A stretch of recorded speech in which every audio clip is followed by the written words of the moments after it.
Hello my dear students.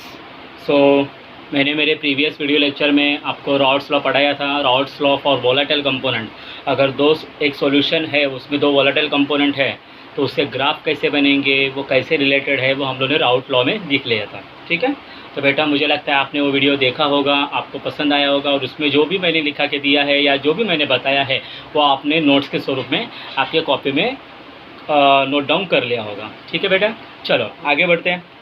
अभी ये जो राउट्स लॉ था, राउट्स लॉ हम लोग ने पढ़ा प्रीवियस लेक्चर में, वो बेटा था वोलाटाइल सॉल्यूट के लिए। मतलब अगर एक सॉल्यूशन में सॉल्वेंट वोलाटाइल है, सॉल्वेंट वोलाटाइल है और सॉल्यूट भी वोलाटाइल है तो वो लॉ एप्लीकेबल होता है।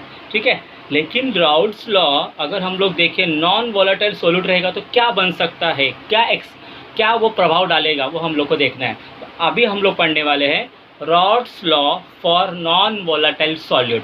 याद रखना, नॉन वोलाटाइल सॉल्यूट तो सॉल्वेंट क्या रहने वाला है, वोलाटाइल। याद रखना इतनी बात।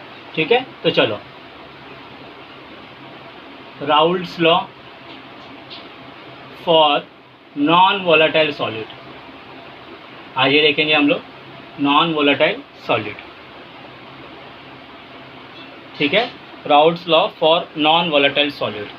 अभी आप देख सकते हो, अगर मैं राउट्स लॉ बोलूँ तो याद रखना routes law applicable only for volatile component. Routes law सिर्फ और सिर्फ वोलाटाइल कंपोनेंट पे ही एप्लीकेबल होता है। तो मुझे बताइए, अगर मैंने एक सॉल्यूशन बनाया, सपोज मैंने एक सॉल्यूशन बनाया, वो सॉल्यूशन में सपोज मैंने दो कंपोनेंट ऐड किए हैं, ए सॉल्यूट है और बी मेरा सॉल्वेंट है। ठीक है, एक सॉल्यूट है, बी मेरा सॉल्वेंट है। तो आप देख सकते हो सॉल्यूट और सॉल्वेंट, इसमें से ये जो सॉल्यूट है वो नॉन वोलाटाइल है, मतलब ये जल्दी वेपराइज नहीं होगी, और जो सॉल्वेंट है वो जल्दी वेपराइज होने वाली है, तो ये वोलाटाइल है।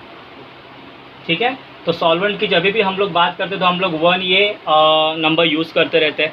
तो समझो, अगर आपने इसको हिट किया, अगर आपने इस सॉल्यूशन को हिट किया तो आपको मालूम है जो वोलाटाइल है वो जल्दी वेपराइज हो जाएगा। मतलब वो इस वॉल पे, जो कंटेनर की वॉल है उसके ऊपर अपना प्रेशर अप्लाई करेगा और उसी प्रेशर को हम लोग क्या बोलेंगे, वेपर प्रेशर। तो वो हम लोग डिनोट करते हैं P1 से। किसे डिनोट करते हैं, P1 से। चलो चालू करते हैं बेटा, Raoult's law of non volatile solute. ठीक है, चलो consider a solution of non volatile solute. Non volatile solute, याद रखना अगर सॉल्यूट वोलाटाइल है, नॉन वोलाटाइल है तो सॉल्वेंट वोलाटाइल होना ही चाहिए, क्योंकि राउल्ट्स लॉ एप्लीकेबल कर रहे हैं हम लोग। राउल्ट्स लॉ एप्लीकेबल किसके ऊपर होता है, राउल्ट्स लॉ एप्लीकेबल सिर्फ और सिर्फ वोलाटाइल कंपोनेंट पे अप्लाई होगा। तो दोनों में से एक तो वोलाटाइल होना ही चाहिए। तो हम लोग नॉन वोलाटाइल के लिए बात कर रहे हैं सॉल्यूट, तो सॉल्वेंट क्या रहेगा, volatile. Okay, since solvent is volatile, hence it vaporizes first, and exert a partial pressure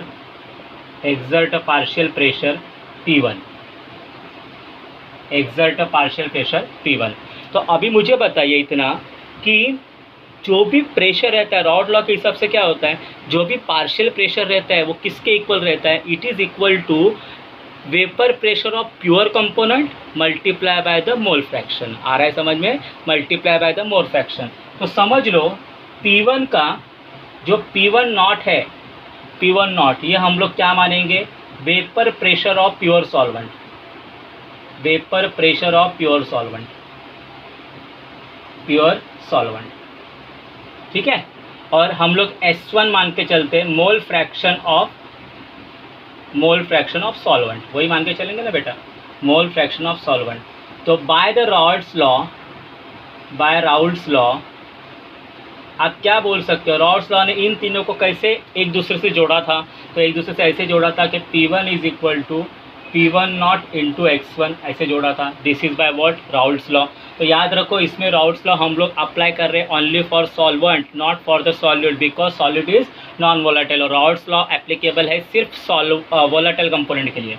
ठीक है, तो अभी मुझे बताइए, अगर मैं सॉल्वेंट की बात कर रहा हूँ मोल फ्रैक्शन की, तो उसमें सॉलिड भी रहेंगे और दोनों का एडिशन कितना आता है, 1 आता है। तो मैं क्या लिख सकता हूँ, x1 + x2 = 1।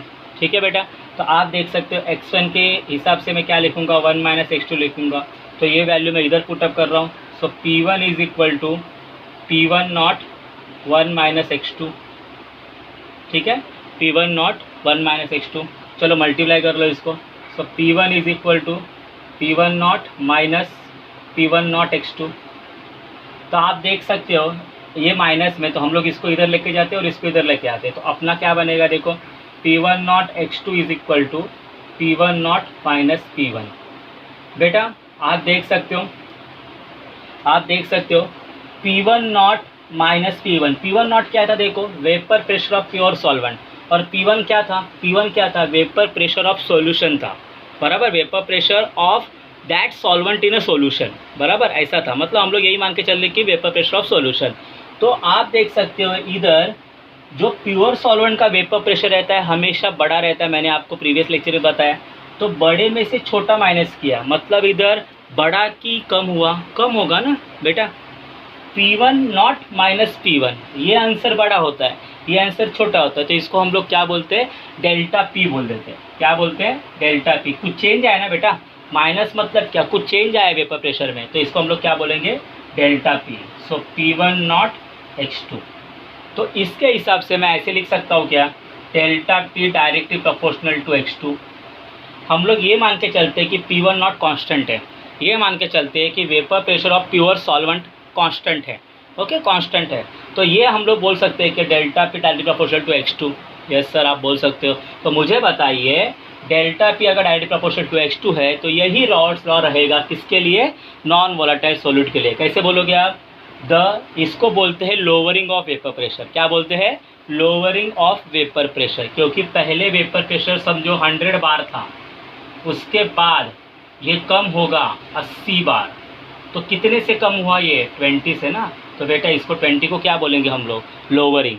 तो हम लोग ये बोल सकते हैं कि lowering of vapour pressure is directly proportional to mole fraction of 2 का मीनिंग क्या होता है, सॉल्यूट। यस, तो सॉल्यूट के बारे में हम लोग ने पढ़ लिया है कि हम लोग क्या पढ़ लिए, देखो lowering of vapour pressure, lowering of vapour pressure is directly proportional to, is directly, इधर लिख देता हूँ बेटा, proportional to mole fraction of non volatile solute. याद रखना, सॉल्यूट नॉन वोलेटाइल है भाई, वोलेटाइल सॉल्यूट।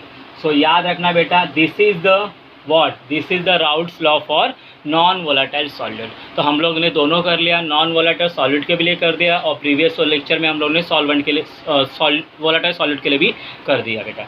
ठीक है, सो ये सब डेरिवेशन होता है। तो याद रखना बेटा, delta P direct proportional to x2, ये अभी आगे बहुत काम आने वाले। ठीक है, तो बेटा इतना पता चला आपको क्या होता है। चलो आगे बढ़ते हैं।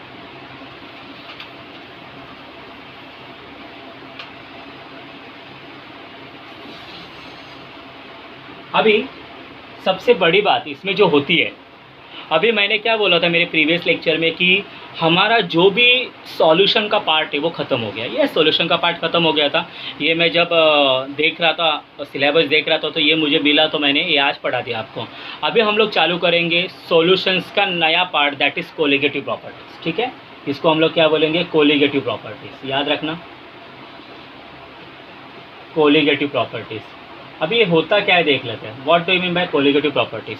बेटा कोलिगेटिव प्रॉपर्टीज़ क्या होती है, जो प्रॉपर्टीज़ सिर्फ सॉल्यूट पे डिपेंड रहते हैं, not on the solvent. Solute के कितने पार्टिकल्स है उस सॉल्यूशन में, उस पर डिपेंड रहती है, उसको कोलिगेटिव प्रॉपर्टी बोलते हैं। तो देखो, the properties which depends on only number of solute particles। याद रखना, number of solute particles। Okay, number of solute particle, in short हम लोग ये भी बोल सकते हैं कि number of moles, number of solute particles called as colligative properties, called as colligative properties. ठीक है, बहुत ही शानदार डेफिनेशन है, बहुत बहुत अच्छी डेफिनेशन है, और इसी डेफिनेशन के ऊपर से आपको आगे का बहुत कुछ पढ़ना है। ठीक है, हम लोग 4 प्रॉपर्टीज़ पढ़ने वाले हैं, आपको बता देता हूँ। तो ऐसी 4 कॉलिगेटिव प्रॉपर्टीज़ है बेटा। ये क्वेश्चन बहुत बार बोर्ड में पूछा जा चुका है कि define colligative property and state the colligative property. तो याद रखना, ये क्वेश्चन आपका बहुत बहुत इंपॉर्टेंट है। कॉलिगेटिव प्रॉपर्टी सिर्फ और सिर्फ डिपेंड रहती है सॉलिड पार्टिकल कितने नंबर से, वो मैं आपको बताऊंगा, आगे एक्सप्लेन करते रहूँगा, उसका टेंशन मत लेना। ठीक है, तो पहला, so there are 4 colligative properties. There are 4 colligative properties.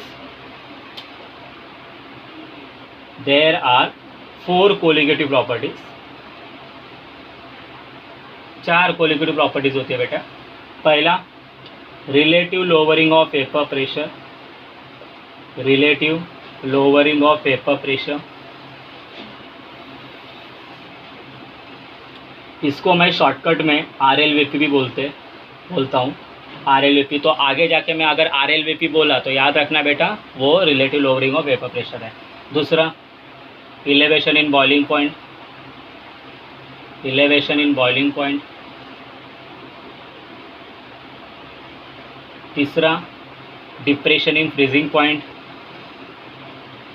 Depression in freezing point. और चौथा, ऑस्मोटिक प्रेशर। चौथा, ऑस्मोटिक प्रेशर। ठीक है बेटा, so this are the 4 colligative properties, okay, which depends upon the number of solid particle. Nature कैसा है, volatile है, non volatile है, उसके ऊपर डिपेंड नहीं रहता। हाँ, उसके पार्टिकल्स कितने हैं उस सॉल्यूशन में, उसके ऊपर ये डिपेंड रहता है। ठीक है बेटा, तो आज हम लोग relative lowering of vapour pressure को पढ़ेंगे, RLVP को डिटेल में पढ़ लेंगे, क्या होता क्या है उसमें।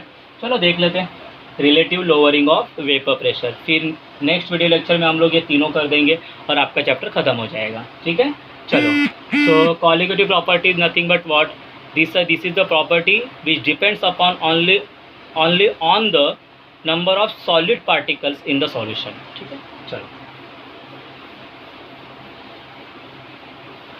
तो बेटा अभी हम लोग पढ़ते हैं पहला RLVP। मैंने बोला है, मैं पूरा नाम तो कभी नहीं लिखता हूँ, relative lowering of vapour pressure. तो बेटा हमेशा याद रखो, जब आप किसी भी चीज़ का रिलेटिव निकालते हो तो आप रेशियो निकालते हो। क्या निकालते हो? रेशियो निकालते हो। तो इसका डेफिनेशन बहुत आसान है, it is the ratio of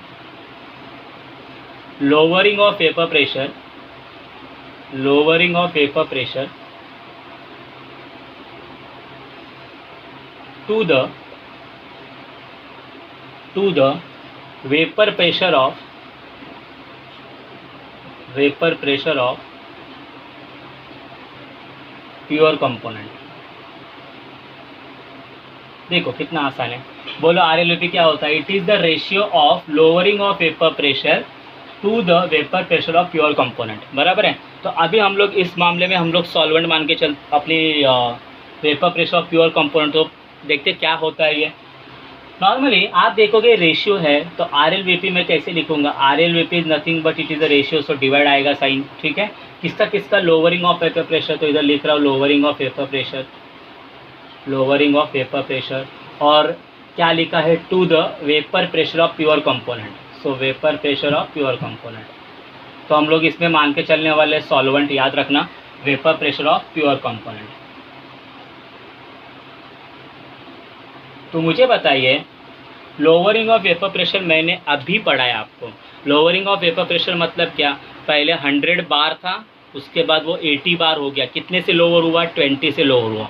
मतलब आप देख सकते हो कि vapour pressure of pure solvent, याद रखना बेटा, vapour pressure of pure solvent हमेशा सॉल्यूशन से ज़्यादा होता है। तो लोअरिंग ऑफ वेपर प्रेशर देखो P1 नॉट माइनस P1 होता है और divided by vapour pressure of pure component. Pure component मतलब क्या? P1 not. प्योर का मीनिंग क्या होता है? नॉट होता है ऊपर। ठीक है, तो आप देख सकते हो P1 नॉट माइनस P1, इसको ही मैं डेल्टा P भी बोल सकता हूँ ना, जो हम लोग ने अभी पढ़ा था, P1 नॉट। ठीक है, तो मुझे बताइए RLVP का फॉर्मूला क्या तैयार हुआ आपका? Delta P upon P1 not. समझ में आ गया? Delta P upon P1 not. चलो इसको थोड़ा सिंप्लीफाई कर लेते हैं, इसको थोड़ा कैलकुलेशन में थोड़ा सा हम लोग जाएंगे। कैलकुलेशन करेंगे इसमें, देखते हैं। ओके चलो, is equal to delta P क्या होता है देखो, P1 not minus P1 upon P1 not. एक काम करते हैं, P1 नॉट से हर एक को डिवाइड कर देते हैं।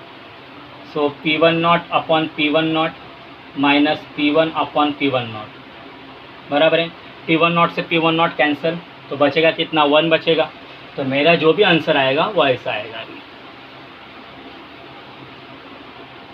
RLVP इज इक्वल टू, इधर 1 बचेगा, 1 minus P1 upon P1 not. तो ये RLVP का बेटा एक फॉर्मूला हो गया तैयार, ठीक है। RLVP का फॉर्मूला तैयार हो गया, ठीक है। तो चलो आगे बढ़ते हैं। RLVP का आपके पास और एक फॉर्मूला है, delta P upon P1 not. देखो ये एक फॉर्मूला बनता है, ये बहुत यूज़फुल होता है, बहुत यूज़फुल होगा। ये कब यूज़फुल होगा, जब आपको वेपर प्रेशर ऑफ सॉल्यूशन भी दिया रहेगा और vapour pressure of pure solvent भी दिया रहेगा, और आपको पूछेंगे relative lowering of vapour pressure बताओ, तो ये फॉर्मूला तुरंत यूज़ करना, ठीक है। उसका और एक फॉर्मूला बनाता हूँ, delta P upon P1 not. अभी मुझे बताइए, अभी मैंने सॉल्व किया था कि डेल्टा P की वैल्यू अगर आप थोड़ा सा वीडियो पीछे करोगे तो आपको मिलेगा। डेल्टा P की वैल्यू हमेशा P1 नॉट इंटू X2 होती है, देखो upon P1 not. Delta P की वैल्यू हमेशा P1 नॉट इंटू X2 होती है। तो P1 नॉट से P1 नॉट कट गया, तो बेचा क्या, relative lowering of vapour pressure nothing but X2 बराबर है। तो relative lowering of vapour pressure मतलब delta P upon P1 not is equal to X2। तो आप देख सकते हो जो भी relative lowering of vapour pressure है वो किस पे डिपेंड होती है, सॉलिड पे ही तो डिपेंड होती है ना। तो X2, अभी X मतलब क्या आपको मालूम है, मोल फ्रैक्शन, और X2 है तो मोल फ्रैक्शन ऑफ सॉलिड रहेगा, तो N2 upon N1 plus N2। ये अभी बताने की बात नहीं है, आपको तो आराम से पता होगा ये सब, ठीक है। अभी मुझे बताइए N2 कैसा लिखोगे, N मतलब क्या, नंबर ऑफ मोल्स। अगर 2 लिखा है तो सॉलिड का, 1 लिखा है तो सॉल्वेंट का, ठीक है। सो क्या आएगा देखते हैं, delta P upon P1 not, बोलो N2 क्या होगा, W2 upon M2, weight upon molecular weight. इधर क्या होगा बोलो, N1 plus N2, W1 upon M1 plus W2 upon M2, ठीक है। इतना आसान है बराबर, इतना ही है ना, ठीक है। तो ये एक फॉर्मूला बनेगा बेटा इसका, relative lowering of vapour pressure का, W2 upon M2, W1 upon M1 plus W2 upon M2, ठीक है। और कुछ फॉर्मूला बन सकता है क्या, बन सकता है क्या, 1 माइनस X1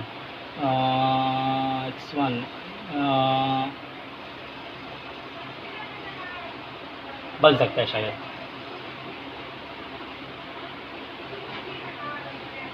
जान दो, इतने लिखते हैं हम लोग, ठीक है।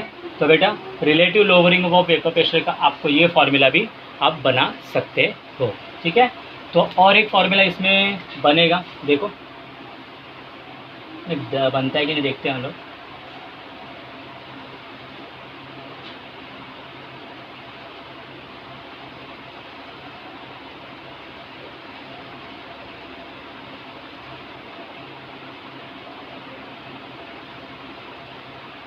हाँ बराबर है, हम लोग डाइल्यूट सॉल्यूशन के लिए लेंगे बेटा। जब आप डाइल्यूट सॉल्यूशन के लिए जाओगे, फॉर डाइल्यूट सॉल्यूशन, जब आप डाइल्यूट सॉल्यूशन के लिए जाओगे तो मुझे बताइए, अगर आप डाइल्यूट सॉल्यूशन की बात कर रहे हो तो मुझे बताइए किसकी क्वांटिटी ज़्यादा रहेगी, सॉल्वेंट की क्वांटिटी ज़्यादा रहेगी या सॉलिड की क्वांटिटी ज़्यादा रहेगी, सॉल्वेंट की क्वांटिटी ज़्यादा रहेगी बराबर। तो अगर मैं ऐसा बोलूँ फॉर डाइल्यूट सॉल्यूशन सॉल्वेंट की क्वांटिटी ज़्यादा रहेगी, मतलब सॉल्वेंट के नंबर ऑफ मोल्स कैसे रहेंगे, ज़्यादा रहेंगे, मतलब N1 is very much greater than N2, मतलब हम लोग N2 को निगलेक्ट कर सकते हैं, ठीक है। तो ये डेल्टा P कैसे चेंज होगा, देखो delta P upon P1 not is equal to, N2 तो रहेगा ही, लेकिन N1 प्लस N2 के जगह पे हम लोग क्या लिखेंगे, सिर्फ N1 लिखेंगे, क्योंकि in comparison with N1 N2 कैसा है, बहुत कम है, तो N2 को हम लोग निगलेक्ट कर लेंगे, तो N1 ही आएगा, सिर्फ N1 आएगा, ठीक है।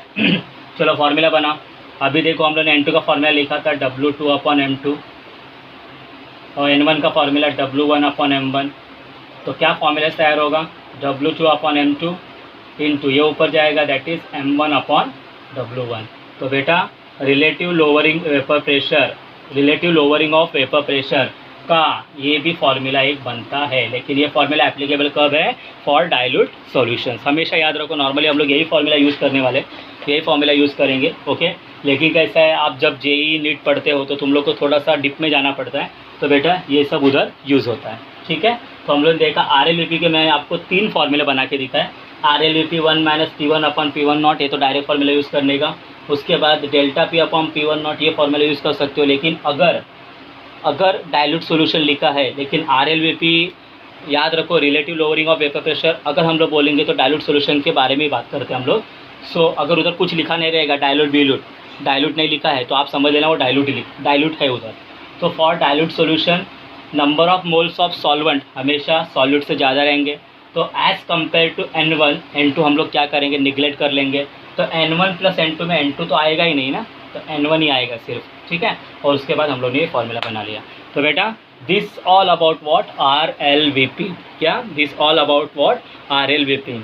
देखो तो RLVP का फॉर्मूलाज हम लोग ने तैयार कर लिए। अगर आपको बोर्ड में क्वेश्चन आ गया या कहीं भी क्वेश्चन आ गया कि state Raoult's law for non volatile solute and derive an expression for RLVP for dilute solutions, RLVP for solutions, तो याद रखना उधर डाइल्यूट लिखा, डाइल्यूट है, इतना मान के हम लोग चलते हैं, ठीक है बेटा। So this all about what, relative lowering of vapour pressure. तो आप देख सकते हो relative lowering of vapour pressure depend किस पे, सिर्फ X2 के ऊपर। X1 का कुछ काम है क्या इसमें, बताइए, नहीं काम है, कुछ भी काम नहीं है, सिर्फ X2 के ऊपर डिपेंड है। हाँ बाद में फॉर्मूला में मैंने लाया है, लेकिन X2 के ऊपर इधर डिपेंड है ना, मतलब जितने नंबर ऑफ पार्टिकल्स ज़्यादा रहेंगे उतना वो रिलेटिव लोअरिंग वेपर प्रेशर ज़्यादा रहेगा। समझ में आ गया। अब ये कैसे ज़्यादा रहेगा, क्यों ज़्यादा रहेगा, वो अभी हम लोग जब CET बेस्ड, JEE बेस्ड और नीट बेस्ड क्वेश्चन पढ़ेंगे तो हम लोग करेंगे, ठीक है बेटा। चलो तो आज के लिए बस इतना ही, और हम लोग अभी आगे जाके 3 प्रॉपर्टीज़ पढ़ने वाले, elevation in boiling point, depression in freezing point and osmotic pressure, okay. So keep watching my videos, and अगर आपको वीडियोस अच्छे लगे तो प्लीज़ लाइक करें, कमेंट ज़रूर करना, नहीं समझा तो भी कमेंट ज़रूर करना, समझा तो भी कमेंट ज़रूर करना, और प्लीज़ मेरे चैनल को सब्सक्राइब ज़रूर करना, और ऑब्वियसली मेरे वीडियो शेयर करना, ओके। तो आज के लिए बस इतना ही, धन्यवाद।